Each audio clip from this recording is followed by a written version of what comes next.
नमस्कार दोस्तों, पीएससी अड्डा के यूट्यूब चैनल पर मैं राहुल व्यास आप सभी का हार्दिक स्वागत करता हूं। दोस्तों, हम स्थानीय सरकार के दूसरे पार्ट पर आ चुके हैं। इस वीडियो में हम जानेंगे दोस्तों नगर पालिकाओं के बारे में कि हमारे भारतीय पूरे क्षेत्र में जितने भी हैं वहाँ पर नगर पालिकाओं की किस प्रकार से व्यवस्था की गई है। 74वां संविधान संशोधन था, उसमें जो है क्या प्रावधान जोड़े गए हैं नगर पालिकाओं संबंधित, और यहाँ पर जो है हमारे स्थानीय सरकार का ये पार्ट भी कंप्लीट हो जाएगा इसी वीडियो में। और तो दोस्तों स्टार्ट करते हैं, और घर पर रहिए, सुरक्षित रहिए और अपनी तैयारी को जारी रखिए पीएससी अड्डा के साथ। और आज का मोटिवेशनल थॉट है दोस्तों कि राह संघर्ष की जो चलता है वो ही संसार को बदलता है। जिसने रातों से है जंग जीती है, सुबह सूर्य बनकर वही चमकता है। तो दोस्तों जिसने मेहनत की होगी वही तो दोस्तों संसार को बदल सकेगा। जिसने अपने लक्ष्य को पाने के लिए अगर जो है मेहनत की होगी तो वो जो है कुछ चेंज करके अपनी जिंदगी में जरूर जो है दिखाएगा। और जिसने रातों से अगर जंग जीती है तभी जो है वह सुबह का जो है सूर्य देख पाएगा। तो इसी दोस्तों मोटिवेशनल थॉट के साथ जो हम इस वीडियो में जो है स्टार्ट करेंगे। और ये मोटिवेशनल थॉट जो दोस्तों हमें भेजा है दुर्गेश प्रजापति ने, और आप भी मुझे मोटिवेशनल थॉट जो है इन नंबर पर व्हाट्सअप कर सकते हैं। और अगर मुझे मोटिवेशनल थॉट पसंद आता है तो मैं यहाँ पर उसे मेंशन करूंगा, ठीक है दोस्तों। और जानते हैं दोस्तों नगर पालिकाओं से संबंधित सबसे फर्स्ट 74वां जो संविधान संशोधन हुआ था, इसके अंतर्गत संविधान का जो भाग है 9A, तो दोस्तों पंचायतों के बारे में, और यहाँ पर थोड़ा सा डिफरेंस जो है आप समझिए कि पंचायतों का जो संविधान संशोधन हुआ था उसके लिए 73वां हुआ था और नगर पालिकाओं के लिए 74वां हुआ था। पंचायतों के लिए भाग 9 में जोड़ा गया है संशोधन करके, और जो नगर पालिकाओं का जो अनुच्छेद जोड़े गए हैं दोस्तों प्रावधान, वो भाग 9 के तहत जो है इसमें ऐड किए गए हैं। तो नगर पालिकाओं के लिए भाग 9A है पार्ट, और 12वीं अनुसूची इसके लिए जो है 12 अनुसूची में जोड़ी गई हैं। जो 12वीं थी वो 1993 में जुड़ चुकी हैं, ठीक है दोस्तों।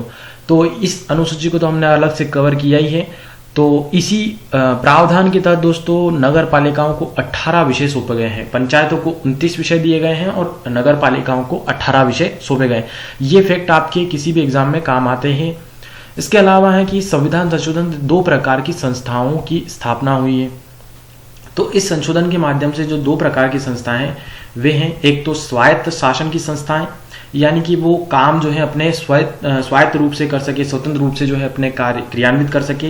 तो स्वायत्त संस्था जैसे कि उदाहरण के लिए जो नगर पालिकाएं होती हैं, जितने भी दोस्तों बड़े नगर होते हैं, जो सिटीज होती है, वहां पर जो है नगर पालिकाओं की स्थापना की जाती है। तो ये एग्जाम्पल किसका है दोस्तों, स्वायत्त शासन के लिए। तो वहां की जो संस्थाएं हैं वो नगर पालिका है। सेकेंड जो दोस्तों संस्थाएं हैं वो योजना संस्थाएं जो है इसी एक्ट में जो है गठित करने की बात की गई है। तो योजना संस्थाओं के लिए उदाहरण दोस्तों कैसे, जैसे कि इसमें जिला योजना कमेटी की स्थापना की बात की गई है और महानगर योजना कमेटी की जो स्थापना की इसमें बात की गई है। तो ये 2 प्रकार की जो संस्था है दोस्तों इसी संविधान संशोधन में ऐड की गई है। एक तो नगर पालिकाएं जो स्वायत्त शासन के लिए है, और दूसरी है योजना निर्माण के लिए जिला योजना कमेटी और महानगर योजना कमेटी, ठीक है। तो अब यहाँ पर हम डिस्कस करते हैं दोस्तों कि अब जो नगर पालिकाओं की संरचना है वो किस प्रकार से होती है। आपने देखा दोस्तों जो पंचायती राज में पंचायतों की जो संरचना है वो ग्राम खंड स्तर, ब्लॉक लेवल पर और जिला स्तर तक होती है। उसी प्रकार जो नगर पालिकाएं हैं उनकी संरचना भी दोस्तों 3 प्रकार में होती है। यहाँ पर भी आप समझिए दोस्तों, जो स्वायत्त शासन संस्था है यानी कि नगर पालिका है, इनकी संरचना में आता है नगर पंचायत। सबसे निचले लेवल पर जो होती है दोस्तों वो नगर पंचायत होती है। और नगर पंचायत कहाँ पर होती है, तो ऐसे क्षेत्र के लिए होती है जो ग्रामीण क्षेत्र से नगर क्षेत्र में परिवर्तित हो रहा है, और जहाँ की जनसंख्या जो है 10,000 से लगाकर जो है 20,000 के बीच अगर होती है तो वहां पर जो है एक नगर पंचायत की गठन की बात जो है इसमें बताई गई है। तो दोस्तों नगर पंचायत का जैसे हम उदाहरण ले लें कि फॉर एग्जांपल एमपी में जो मंदसौर डिस्ट्रिक्ट में आते हैं जितनी भी तहसीलें हैं, लगभग जो सुवासरा, शामगढ़, फिर सीतामऊ, तो जो तहसीलें हैं जैसे कि भानपुरा तहसील है, तो वहां पर जो दोस्तों एक देखेंगे तो वहां पर दोस्तों जनसंख्या भी लगभग इतनी होती है 10,000 से 20,000। और अगर वो क्षेत्र जो है ग्रामीण क्षेत्र से नगर क्षेत्र में परिवर्तित हो रहा है तो वहां पर एक नगर पंचायत की स्थापना की बात जो है इसमें बताई गई है, ठीक है दोस्तों। तो आप यहां से समझ सकते हैं कि जो नगर पालिकाओं की संरचना में सबसे निचले लेवल पर कौन है, तो वो नगर पंचायत है, और इसकी जो जनसंख्या का है स्तर वो भी आप याद रखिए, ठीक है। सेकेंड लेवल पर आता है दोस्तों नगर परिषद। इसे नगर पालिका भी बोला जाता है। और नगर परिषद जो होती हैं वो छोटे नगर क्षेत्र के लिए होती हैं, जैसे कि जो सिटीज यानी कि जैसे कि आप देखेंगे जितने भी जिले होते हैं वो लगभग सिटीज में आते हैं, परंतु वहाँ की जो जनसंख्या है उसके अकॉर्डिंग अगर 20,000 से 3 लाख की जनसंख्या के बीच अगर वहाँ की जो जनसंख्या है पॉपुलेशन, तो उसके अकॉर्डिंग वहाँ पर क्या होगी दोस्तों, एक नगर परिषद होगी यानी कि नगर पालिका होती है। जैसे कि फॉर एग्जाम्पल आपके मंदसौर हैं और इसके अलावा देवास, धार, फिर सागर, तो जितने भी दोस्तों एक मीडियम लेवल की जो सिटीज हैं वहां पर जो है नगर परिषद होती है, अक्सर आप देख सकते हैं। इसके अलावा इस जो टॉप लेवल पर दोस्तों नगर पालिकाओं की संरचना होती है उसमें नगर निगम होता है सर्वोच्च स्तर पर। अब दोस्तों यहाँ पर समझिएगा, जैसे हमने पंचायती राज व्यवस्था में देखा था तो वहां पर क्या होता था कि तीनों ही जो है कहीं ना कहीं जो है कनेक्टेड होती थी, परंतु यहाँ पर ऐसा नहीं है। यहाँ पर जो नगर निगम होते हैं ये बड़े क्षेत्रों के लिए होती हैं, जैसे कि छोटे नगर क्षेत्र में मैंने आपको एग्जांपल बताया, जैसे कि जो जिले होते हैं अगर वो ज़्यादा विकसित नहीं होते हैं तो वहाँ पर क्या होगी, नगर परिषद होगी जिसकी जनसंख्या मैंने आपको यहाँ पर बताई है। इसके बाद अगर वहाँ की जनसंख्या 3 लाख से अधिक हो जाती है किसी भी सिटीज़ की, तो वहां पर क्या होगी दोस्तों, एक नगर निगम हो गई। तो वहां पर क्या है, वो अगर जनसंख्या ज्यादा हो जाती है 3 लाख से तो वो एक महानगर में कन्वर्ट हो जाता है। इसलिए जो बड़े बड़े महानगर होते हैं, जो सिटीज होती है, तो वहां पर क्या होते हैं, एक नगर निगम की जो है व्यवस्था इसमें दी गई है। तो ये बड़े नगर क्षेत्र के लिए नगर निगम होते हैं, जैसे कि फॉर एग्जांपल इंदौर हो गया, भोपाल, जबलपुर, ग्वालियर, और इसके बाद मुंबई, दिल्ली, चेन्नई, कोलकाता, काफी जो आपने नाम सुने होंगे दोस्तों, बड़ी बड़ी जो सिटीज होती हैं, जो महानगर होते हैं, वहां पर क्या होती हैं, नगर पालिकाओं की संरचना में नगर निगम काम करते हैं। बस आप यहाँ पर ये समझिए कि जो कार्य होते हैं दोस्तों वो स्थानीय स्तर पर, जैसे कि ये नगर पंचायत इसको नाम दिया गया है, इसके बाद छोटे नगर क्षेत्र के लिए नगर परिषद कार्य करेगी, इसके बाद नगर निगम। तो यहाँ पे सिर्फ नामों का डिफरेंस है, ज़्यादा जो है इसमें कोई ज़्यादा इतना चेंजेस आपको मिलेगा नहीं, ठीक है। तो ये आप जो है इसकी संरचना याद रखिए, ठीक है। तो ये भी 3 प्रकार की होती हैं। अब दोस्तों हम देखते हैं इस नगर पालिका का जो गठन होता है वो कैसे होता है, यानी कि तीनों ही जो है नगर पालिका ही कहलाती है, चाहे वो नगर पंचायत हो, नगर परिषद हो या फिर नगर निगम हो, तो सभी जो है क्या कहलाती है, नगर पालिका ही कहलाती है। तो इनका जो है गठन किस प्रकार से होता है, तो नगर पालिकाओं के सदस्य का जो निर्वाचन है वो प्रत्यक्ष होता है, यानी कि डायरेक्ट वोटिंग के माध्यम से होता है। जो सदस्य होते हैं वो, यहाँ पर थोड़ा सा फोकस कीजिए कि नगर पालिका में नगर प्रशासन में अनुभव रखने वाले विशेष व्यक्तियों को जिसमें प्रतिनिधित्व दिया जाता है। जितनी भी नगर पालिकाएं होती है दोस्तों, यानी कि नगर परिषद हो गई या फिर नगर पालिका या नगर निगम, तो वहां पर क्या होता है, जितने भी सदस्य उसमें जो है निर्वाचित होते हैं उनका जो चुनाव डायरेक्ट होता है, और उन किनको जो है यहाँ पर प्रतिनिधित्व दिया जाता है, जो नगर प्रशासन से संबंधित जो विशेष उनका अनुभव रहा है। इसके अलावा जो इनमें कौन सम्मिलित होता है, तो दोस्तों लोकसभा, राज्यों के विधानसभा होती है, राज्यसभा और विधान परिषद के जो सदस्य होते हैं उनका भी प्रतिनिधित्व इसमें सम्मिलित होता है। तो आप देखेंगे कि जो लोकसभा ये सदन है, इनमें जो व्यक्ति जो चुने जाते हैं उनका भी यहाँ पर जो है रोल होता है। इसके बाद वार्ड समितियों के अध्यक्ष का प्रतिनिधित्व होता है। दोस्तों जो अलग अलग वार्ड होते हैं, क्योंकि इतने बड़े एरियाज को कवर करने के लिए उन्हें जो है छोटे छोटे वार्डों में डिवाइड किया जाता है, तो उन सभी वार्डों के जो है कुछ अध्यक्ष होते हैं। तो जैसे कि पार्षद जो है वो भी जो है इस नगर पालिकाओं में सम्मिलित होते हैं, तो उनको भी इसमें प्रतिनिधित्व दिया जाता है। फिर इसके बाद 3 लाख से या उससे जो अधिक जनसंख्या वाली नगर पालिका यानी कि नगर निगम में आने वाले 2 या 2 से अधिक वार्डों के लिए वार्ड समितियां बनाना आवश्यक है, यानी कि जो बड़े एरियाज हो जाते हैं तो वहां पर वार्ड समितियां बनाना जो है आवश्यक होती हैं। और वार्ड समितियों के गठन का प्रावधान जो है राज्य विधानमंडल के द्वारा किया जाता है, यानी कि राज्य की जो विधायिका होती हैं वो ही जो है इसमें डिसाइड करती हैं कि उनके द्वारा जो है वार्ड समितियों के गठन का जो है प्रावधान किया जाए, ठीक है। इसके बाद दोस्तों नगर पालिकाओं के प्रावधान जो है कि नगर पालिका है, इनका कार्यकाल 5 वर्ष का होता है। सेम ही होता है दोस्तों पंचायतों संबंधित जितने प्रावधान है। तो नगर पालिकाओं का वेतन अगर 6 महीने से पहले हो जाता है तो निर्वाचन करना आवश्यक हो जाता है, और अगर 6 महीने से कम बचे हैं नगर पालिकाओं के कार्यकाल के लिए तो निर्वाचन जो होंगे उसके बाद चुनाव वो समूचे 5 वर्ष के लिए कराना होंगे। इसके बाद है इसमें निर्वाचित होने के लिए 21 वर्ष की आयु आवश्यक है, और व्यक्ति राज्य विधानमंडल के निर्वाचन के लिए योग्य होना चाहिए। दोस्तों ये तो प्रावधान आपको पंचायती राज से संबंधित सिमिलरली मिलेंगे। इसके बाद है राज्य निर्वाचन आयोग, तो ये भी दोस्तों सेम ही है पंचायती राज से संबंधित। बस यहाँ पर आप देखेंगे कि नगर पालिकाओं के चुनाव के लिए राज्य चुनाव आयोग की स्थापना की गई है, जिसका कार्य क्या है, नगर पालिका चुनाव के लिए निर्वाचन नामावली का निर्माण करना और चुनाव का नियंत्रण और निगरानी रखना है। नगर पालिकाओं के निर्वाचन क्षेत्रों के परिसीमन का न्यायिक पुनरावलोकन नहीं होगा। ठीक है, तो ये हम ऑलरेडी समझ चुके हैं पंचायती राज वाले टॉपिक में। इसके बाद नगर पालिकाओं के चुनाव में अगर गड़बड़ी विवाद हो जाता है तो वहाँ उसका निपटारा कौन करेगा? हाई कोर्ट करेगा। इसके बाद जो राज्य निर्वाचन आयोग है इसके अध्यक्ष नियुक्ति राज्यपाल करता है, और अगर इसे हटाना है तो उच्च न्यायालय के न्यायाधीश की तरह जो है इसे हटाया जाता है। तो ये पूरा सिमिलर है। ठीक है, इसके बाद जो राज्य वित्त आयोग है वो भी दोस्तों सिमिलर है। बस 74वें संविधान संशोधन के अंतर्गत एक राज्य वित्त आयोग की व्यवस्था जो इसमें की गई है। राज्य वित्त आयोग के अध्यक्ष की नियुक्ति है वो कौन करता है? तो राज्यपाल करेगा। और राज्य वित्त आयोग के कार्य क्या है? तो राज्य और नगर पालिकाओं के द्वारा लगाए जाने वाले जो शुल्क और इनका निर्धारण करना, उनके बीच विभाजन करना, शुल्क, पथ कर यानी टोल टैक्स और फीस का बंटवारा जो है बराबर करना, और नगर पालिकाओं के विभिन्न स्तरों में उनको प्रदान करना। तो यहाँ पर भी आप देखेंगे दोस्तों सिमिलरी है, क्योंकि वहाँ पर कोई चेंजेस नहीं है, बस दोनों के लिए यहाँ पर व्यवस्था की गई है, राज्य निर्वाचन की भी और राज्य वित्त आयोग की भी, पंचायतों के लिए भी और नगर पालिकाओं के लिए भी। तो इसके अलावा दोस्तों इसके अन्य कार्य हैं कि कौन से कर जो है, शुल्क, ड्यूटीज और टोल टैक्स जो है, फीस नगर जो है पालिकाओं को दिए जा सकते हैं, ये भी जो है इसका ये डिसाइड करता है राज्य वित्त आयोग। इसके बाद है नगर पालिकाओं को सहायता की अगर आवश्यकता है किसी कार्य को करने के लिए तो वहाँ पर जो अनुदान देने की ये सिफारिश करता है राज्य सरकार से। इसके बाद नगर पालिकाओं की वित्तीय स्थिति में सुधार लाने के लिए कुछ विशेष उपाय ये सुझाता है राज्य सरकार को। इसके बाद अगर अन्य कोई विषय जो है राज्यपाल सौंप दे इसे तो वह भी कार्य करता है। अब दोस्तों यहाँ पर आते हैं हम मेन जो है चीज पर कि जिला योजना और महानगर योजना समिति, जिसके बारे में अभी हमने जो डिस्कस किया है कि दो स्वायत्त संस्थाएं जो हैं इसमें बताई गई हैं। एक स्वायत्त संस्था के रूप में नगर पालिकाओं में, और दूसरा जो है योजना बनाने के लिए। तो जिला योजना कमेटी और महानगर योजना कमेटी ये क्या है? तो जिला स्तर पर एक जिला योजना कमेटी होगी जो डेवलपमेंट के लिए कार्य करेगी जिले के स्तर पर, और प्रत्येक महानगर क्षेत्र में एक महानगर योजना कमेटी होगी। तो आप समझ गए होंगे दोस्तों कि अगर कोई डिस्ट्रिक्ट है तो वहां पर एक योजना कमेटी बनेगी, और अगर कोई महानगर है, बड़ी सिटीज है, तो वहां पर क्या होगी?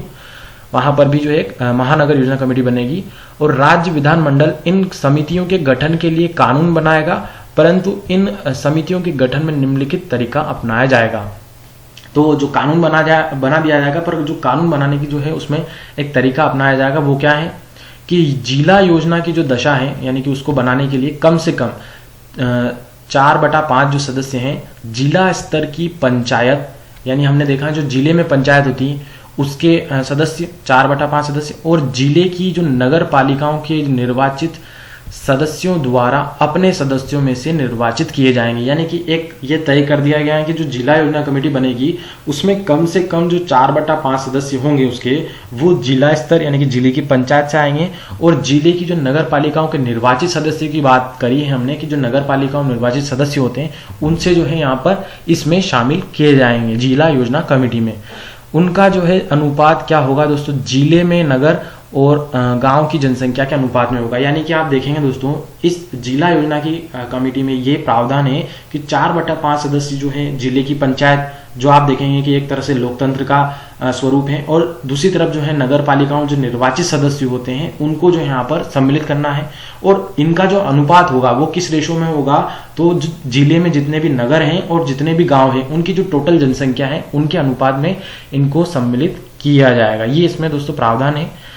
तो इनके लिए तरीका अपनाया जाता है। और इसी प्रकार से महानगर योजना जो कमेटी बनाई जाएगी उसमें इस समिति में जो है कम से कम 2/3 जो सदस्य हैं वो नगर पालिका के सदस्यों और नगर पालिका जो क्षेत्र में पंचायत के अध्यक्षों द्वारा अपने सदस्यों में से निर्वाचित किए जाएंगे। यानी कि इस योजना जो कमेटी बनेगी महानगरों में उसके 2/3 सदस्य कहाँ से आएंगे?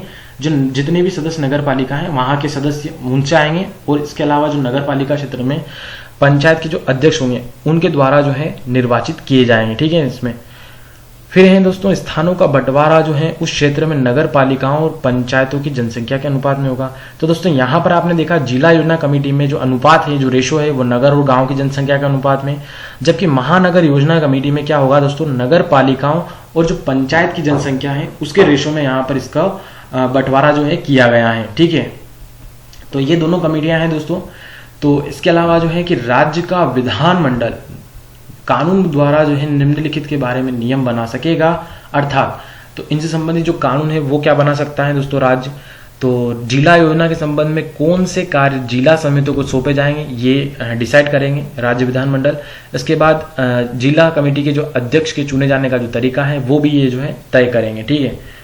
इसके बाद है दोस्तों की समिति विकास योजना बनाकर सरकार को सौंपेगी, यानी कि जो योजना कमेटियां दोनों हमने देखी हैं वो क्या करेगी, योजना बनाएगी और उनको सरकार को सौंपेगी। संपूर्ण महानगर क्षेत्र के लिए जो है महानगर योजना जो है कमेटी विकास की योजना तैयार करेगी और राज्य विधानमंडल जो होगा उस समिति के बारे में विधि द्वारा निम्नलिखित के लिए नियम बनाएगा, ठीक है। तो क्या क्या नियम बनाएगा दोस्तों राज्य विधानमंडल कि केंद्र और राज्य सरकारों के और संगठनों और संस्थाओं के प्रतिनिधित्व के बारे में ये नियम बनाएंगे। इसके बाद है महानगर जो क्षेत्र हैं उसके लिए योजना और सहकारिता से संबंधित जो है कार्य के लिए भी जो है ये योजना बनाएंगे। फिर इसके बाद इन समितियों के अध्यक्ष चुने जाने का तरीका जो है ये डिसाइड करेंगे और जो विकास योजनाएं बनाई जाती हैं वे राज्य सरकार को भेजी जाएगी। तो दोस्तों ये योजना कमेटी क्या करती है, डेवलपमेंट के लिए कार्य करती है, योजनाएं बनाती है, राज्य सरकार को सौंपती है और इनके जो नियम है वो भी कौन बनाएंगे, तो राज्य सरकार है, राज्य विधानमंडल बनाएगी, ठीक है। अब दोस्तों शहरी स्थानीय निकायों के अन्य रूप यानी कि जो नगर पालिकाएं हैं इनके अलावा जो है इनके अन्य रूप हैं वो क्या क्या हैं, तो नोटिफाइड एरिया कमेटी, इसकी स्थापना सरकार के गजट यानी कि राजपत्र में नोटिफिकेशन अधिसूचना के द्वारा होती है। तो सरकार जो होगी दोस्तों वो एक राजपत्र में अधिसूचना जारी करेगी और इसीलिए इसे नोटिफाइड जो है एरिया कमेटी के नाम से जाना जाता है। तो इसकी जो स्थापना की जाती है वो एक अधिसूचना जारी करके जो है की जाती है नोटिफाइड एरिया कमेटी की।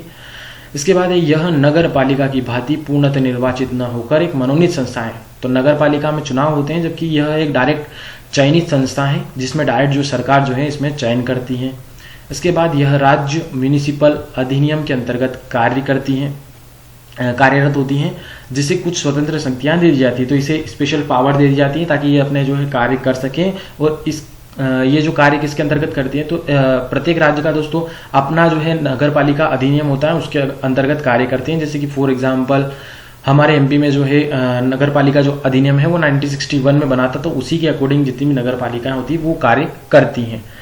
इसके बाद है इसका निर्माण जो है 2 प्रकार के क्षेत्रों के लिए किया जाता है। कहाँ के लिए इसको गठित किया जाएगा नोटिफाइड एरिया कमेटी को, तो औद्योगिकरण के कारण जो है विकसित होते जो नए शहर हैं जहां पर इंडस्ट्रियल एरिया बढ़ रहा है धीरे धीरे, तो वहां का जो पॉपुलेशन भी बढ़ेगी तो वहां पर जो डेवलपमेंट होगा दोस्तों वहां उस शहर के लिए क्या करेंगे, वहां पर ये एक एरिया कमेटी बना सकते हैं। इसके बाद ऐसे शहर हैं जिसमें अभी म्यूनिसिपल सरकार का निर्माण नहीं हुआ है, जहां पर अगर नगर पालिकाओं का निर्माण संभव नहीं है या वहां पर अभी नगर पालिकाएं बनाई नहीं जा चुकी हैं, तो वहां पर जो है प्रशासन संभालने के लिए इस कमेटी को बनाया जा सकता है, ठीक है। इसके अलावा दोस्तों नेक्स्ट है नगर पालिकाओं का अन्य रूप में टाउन एरिया कमेटी।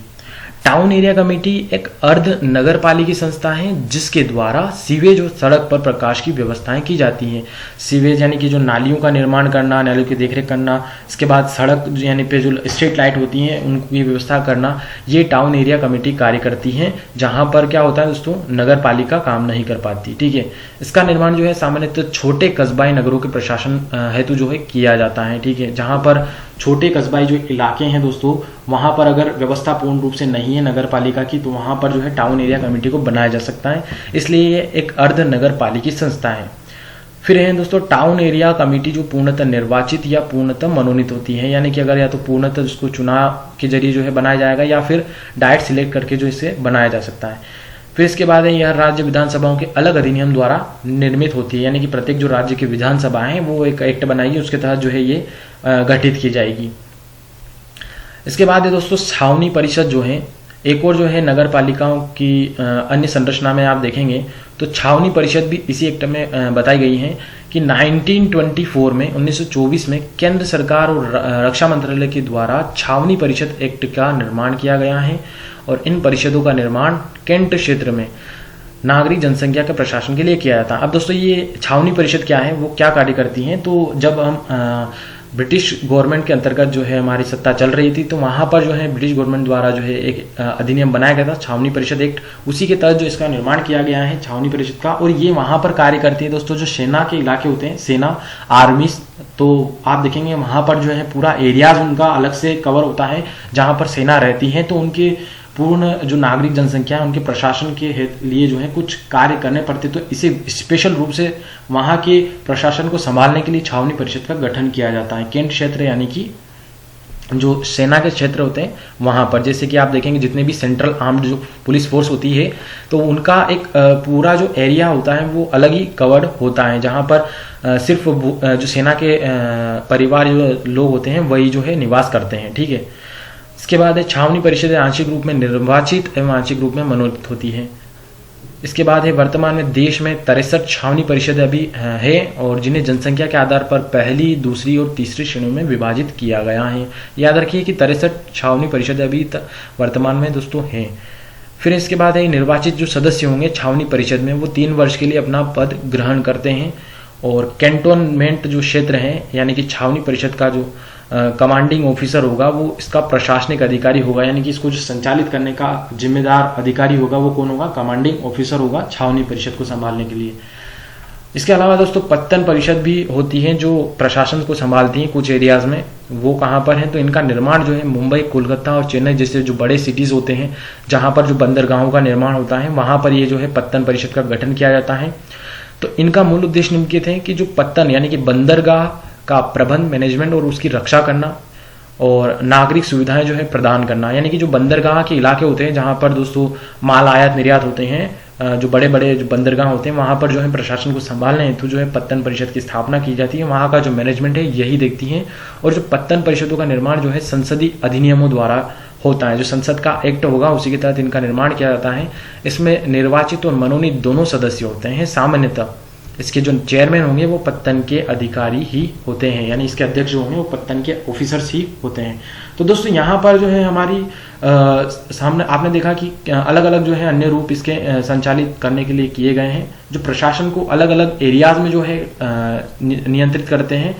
तो जहाँ पर नगर पालिकाएं नहीं होती दोस्तों, जो छोटे छोटे एरिया हैं, आप देखेंगे कि ये बड़े एरियाज नहीं होते हैं। आप देखेंगे कि जैसे कि मैंने बताया कि जो नगर पालिकाएं होती, नगर पंचायत होती, नगर परिषद होती, नगर निगम होते, तो उनका जो एरियाज होता है कि उनकी जो जनसंख्या होगी या फिर जो वो डेवलपमेंट के इलाके में है, परंतु जहाँ आप देखेंगे जो छोटे एरियाज है जहाँ पर नगर पालिकाएं कार्य नहीं कर रही तो वहां पर इन अन्य रूपों को यूज में लिया जाता है। तो इसी में दोस्तों एक और है कि टाउनशिप, ये भी जो है कार्य करती है एक ऐसे औद्योगिक निकाय के निकट स्थित हाउसिंग कॉलोनी। तो दोस्तों जितने भी इंडस्ट्रियल एरिया होते हैं अगर वहां पर भी धीरे धीरे डेवलपमेंट होगा तो वहां पर जो पॉपुलेशन इकट्ठी होगी तो वहां पर भी जो प्रशासन को संभालने के लिए जो हाउसिंग कॉलोनियां बनती हैं तो वहां पर जो है मैनेजमेंट करने के लिए एक टाउनशिप की स्थापना की जाती है, जिससे वहां का प्रशासन जो है सुचारू रूप से संचालित हो सके। टाउनशिप का नियंत्रण जो है एक प्रशासनिक अधिकारी के द्वारा होता है, जिसे सामान्यतः कंपनी के इंजीनियर अथवा अन्य अधिकारी सहायता प्रदान करते हैं। तो दोस्तों ये छोटे छोटे टॉपिक है जो आपको थोड़ा सा यहाँ पर पता होना चाहिए, बाकी ज़्यादा इम्पोर्टेंट भी नहीं है। तो ठीक है, तो दोस्तों यहाँ पर हमारा वीडियो का एंड होता है और इसी रूप से हम जो है स्थानीय सरकार को कंप्लीट कर चुके हैं। और दोस्तों आने वाले जो वीडियोस होंगे उसमें हम पूर्ण रूप से जो है पॉलिटी को दी एंड कर देंगे। तो दोस्तों अगर आपको इस वीडियो का पीडीएफ चाहिए तो ये हमारा टेलीग्राम चैनल है और अगर आप चैनल पर नए हैं तो चैनल को सब्सक्राइब कर लीजिए, जिससे हमारी आने वाली वीडियोस की नोटिफिकेशन आपको मिलते रहे। तो दोस्तों आज के लिए बस इतना ही। आप सभी का मैं तहे दिल से धन्यवाद करता हूँ। और दोस्तों अगर आपको वीडियो पसंद आता है तो आप मुझे लाइक और कमेंट करना ना भूलें। तो दोस्तों शुभ रात्रि।